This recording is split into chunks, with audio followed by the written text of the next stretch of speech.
Hai semua, selamat tahun baru 2021 sebelumnya dan selamat datang kembali di channel School of Thought bersama Hilman di sini. Ini merupakan chapter kelima dan saya akan coba lanjutkan apa yang telah dibagikan di chapter-chapter sebelumnya. Di chapter pertama kita sempat belajar bagaimana ternyata segala ciptaan yang ada dalam kehidupan kita semua berawal dari ide. Jadi tanpa ide tidak ada satu ciptaan pun yang terwujud. Yang menjadi pertanyaan selanjutnya adalah mengapa ide tersebut bisa muncul? Mengapa seseorang bisa memiliki ide untuk menciptakan sesuatu? Nah, tentu ada banyak alasan kita dapat temukan dari setiap ciptaan. Namun, satu hal yang dapat menjadi alasan dasar atau persamaan di antara semua alasan tersebut adalah karena pemilik ide sebelumnya telah menemui sebuah kebutuhan. Jadi, seseorang memiliki ide untuk menciptakan sesuatu dengan tujuan agar ciptaannya dapat menjadi jawaban atau solusi bagi kebutuhan tersebut. Jadi sebelum ciptaannya ada, si pemilik ide telah melihat sebuah kebutuhan terlebih dahulu. Sehingga timbul ide untuk menciptakan sesuatu agar ciptaannya kelak dapat menjadi jawaban bagi kebutuhan tersebut. Contoh misalkan belakangan ini ada satu teknologi yang dapat ditemukan di beberapa kendaraan tertentu di mana seseorang bisa dengan mudah membuka pintu bagasi belakang mobilnya dengan hanya mengibaskan kakinya di bawah sensor bagian belakang mobil tersebut. Nah, saya percaya teknologi tersebut diciptakan karena si pemilik ide dari teknologi tersebut sebelumnya telah melihat sebuah kebutuhan, yakni di mana ada orang-orang yang mungkin mengalami kesulitan saat mereka tangannya penuh dengan barang bawaan, sehingga mereka saat kembali ke mobil mereka akan kesulitan untuk membuka pintu bagasi mereka bila menggunakan tangan. Itu sebabnya teknologi ini diciptakan dengan menggunakan sensor di bagian bawah mobil dengan hanya mengibas kaki dan pintu terbuka dengan tujuan agar kebutuhan tersebut dapat terjawab. Jadi teknologi itu diciptakan untuk menjawab kebutuhan.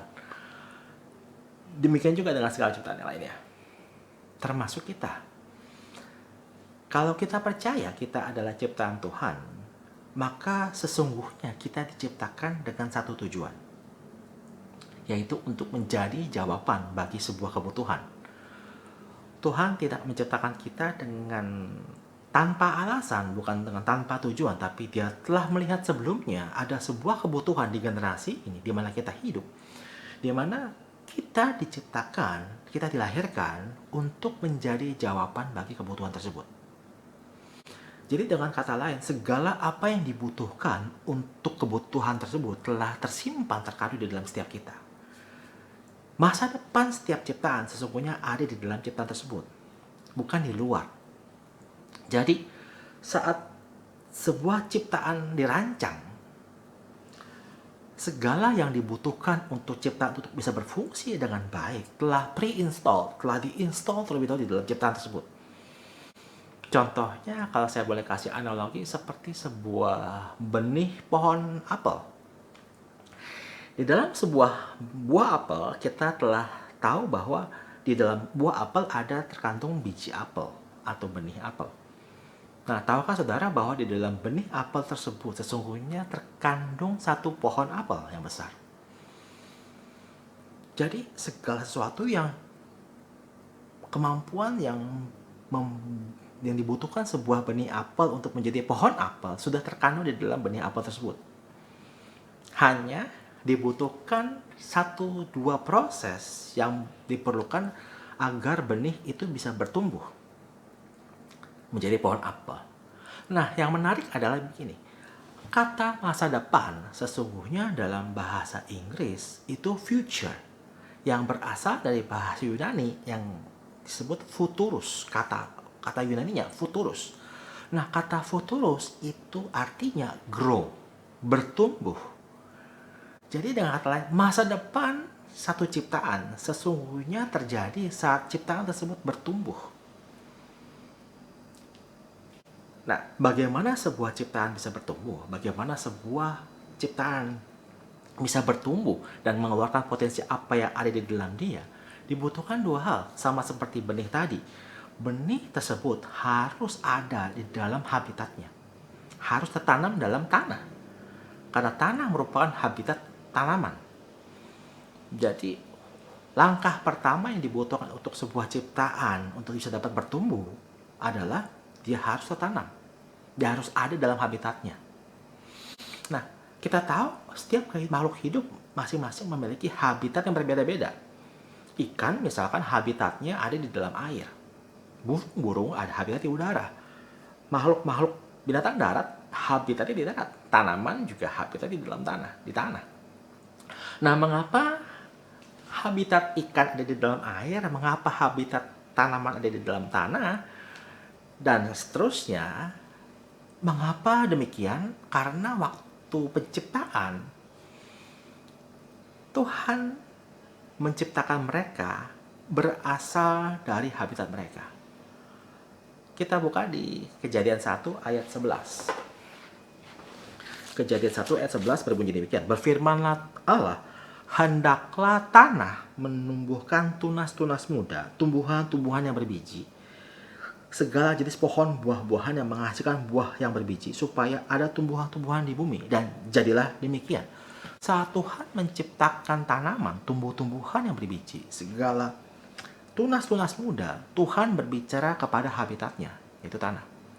Demikian juga seterusnya. Waktu Tuhan menciptakan binatang-binatang laut, Tuhan berbicara kepada siapa? Air.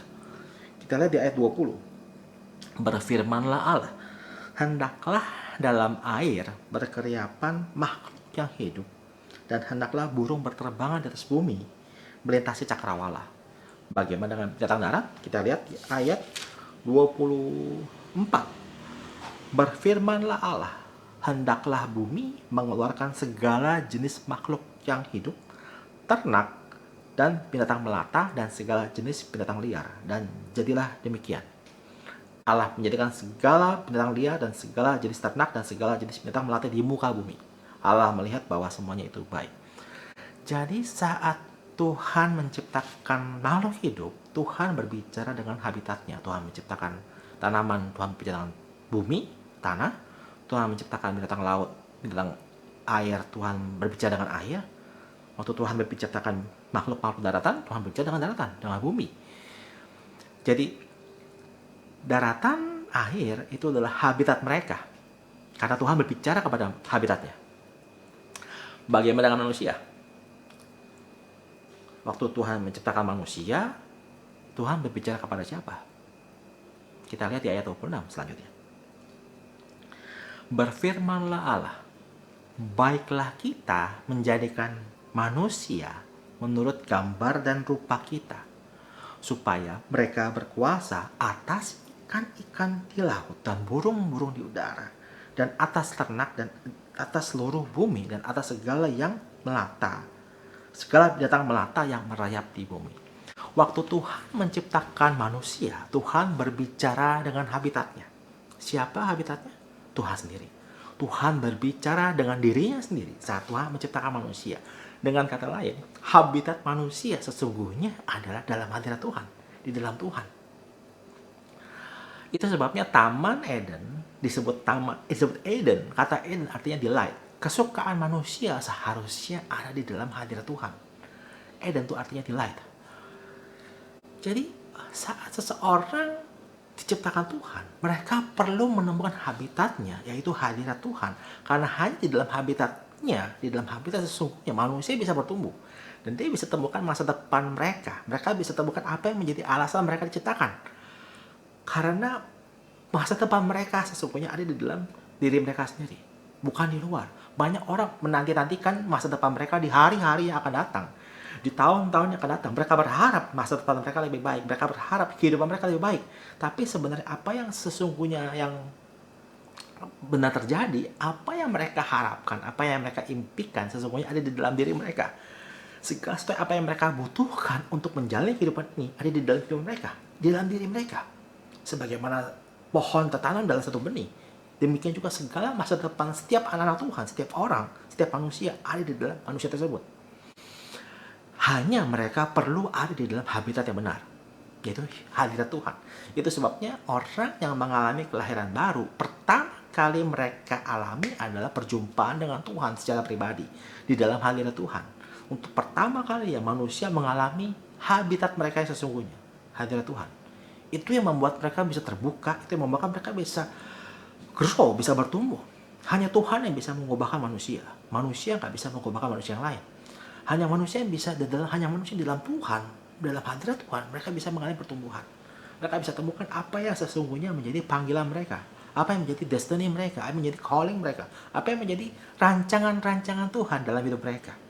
Tuhan bilang, Tuhan tahu apa rancangan-rancangan Tuhan ada pada kita, yaitu rancangan damai sejahtera, bukan rancangan keselamatan, bukan rancangan kecelakaan, tapi masa depan dan penuh harapan.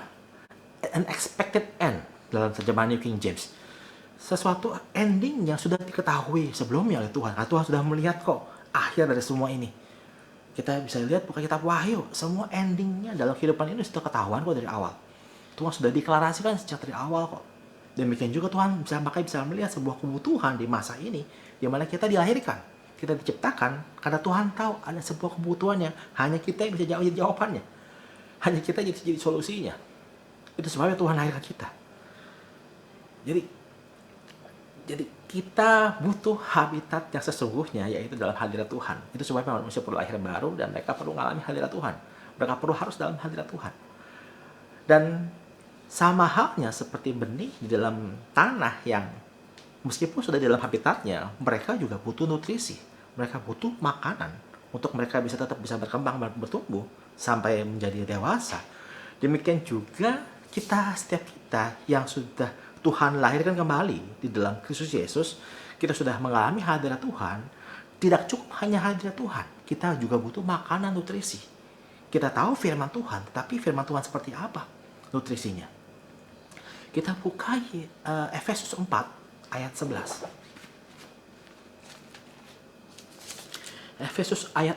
Efesus pasal 4 ayat 11 berbunyi demikian.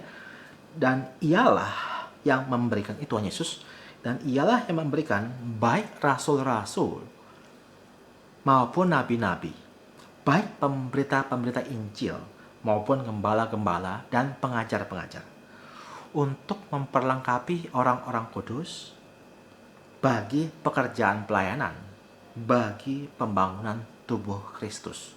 Sampai situ dulu. Tuhan di ayat sebelumnya kalau kita baca, Tuhan telah turun ke tempat yang paling bawah, ke tempat dunia orang mati, dan dia naik ke tempat paling tinggi. Dia setelah naik ke surga. Setelah dia naik ke surga, dia berikan, Tuhan yang telah memberikan, ada 5 jawatan dalam kehidupan seseorang. Ada 5 jawatan, yaitu rasul-rasul, nabi-nabi, pemberita-pemberita Injil atau penginjil-penginjil, gembala-gembala, dan pengajar-pengajar.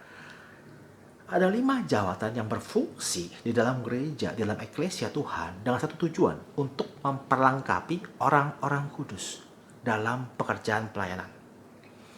Jadi untuk seseorang anak Tuhan bisa mengalami bertumbuh dalam habitat Tuhan, dalam habitatnya yaitu hadirat Tuhan, dia perlu makan makanan rohani yang disediakan, yang dibagikan oleh 5 jawatan ini. Rasul-rasul, nabi-nabi, penginjil-penginjil, gembala-gembala, dan pengajar-pengajar. Nah, perlu dibedakan antara jawatan dengan jabatan. Jawatan yang dimaksud adalah pemberian Tuhan.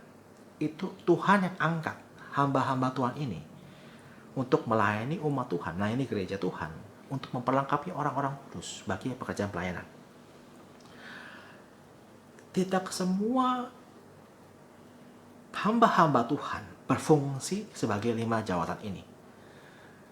Jadi banyak orang memiliki jabatan.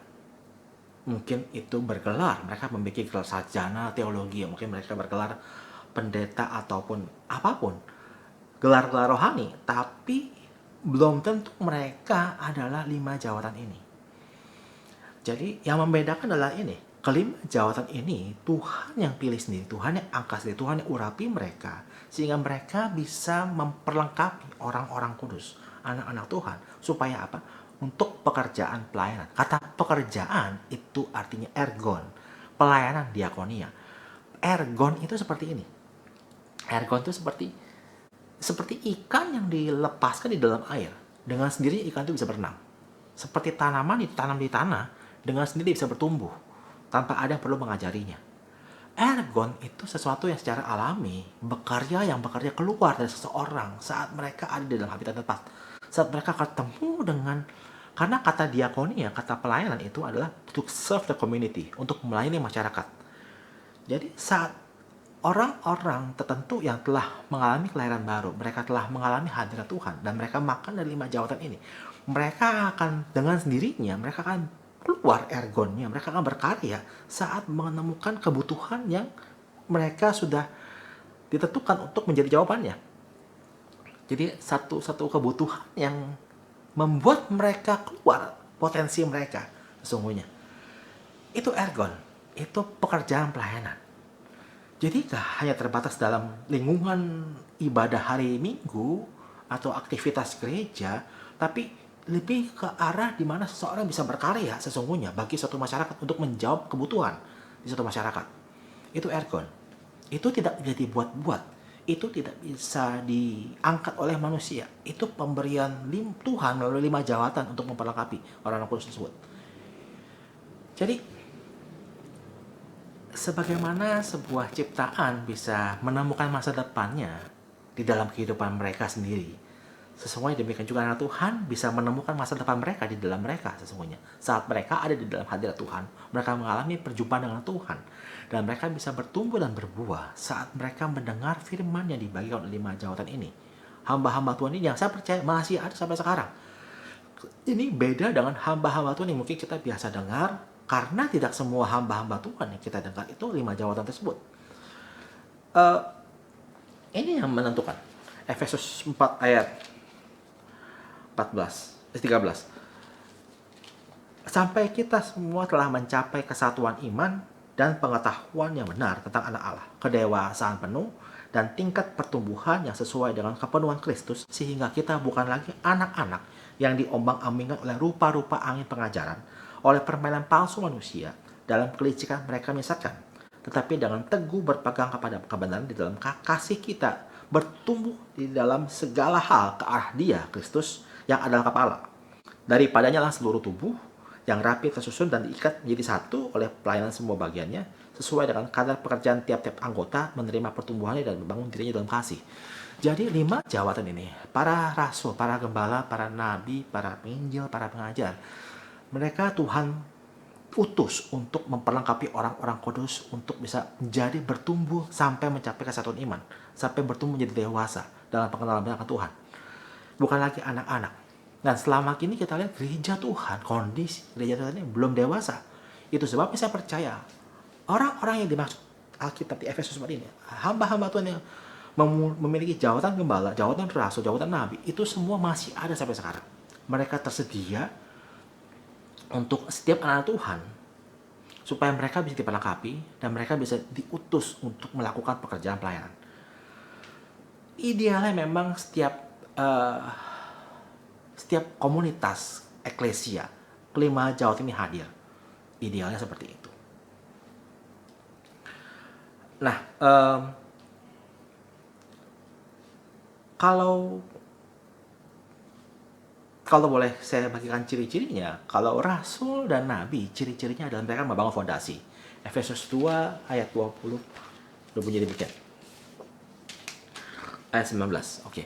Efesus 2 ayat 19, demikianlah kamu bukan lagi orang asing dan pendatang, melainkan kawan sewarga atau citizen dari orang-orang kudus dan anggota-anggota keluarga Allah, yang ayat 20-nya, yang dibangun di atas dasar para rasul dan para nabi dengan Kristus Yesus sebagai batu penjuru.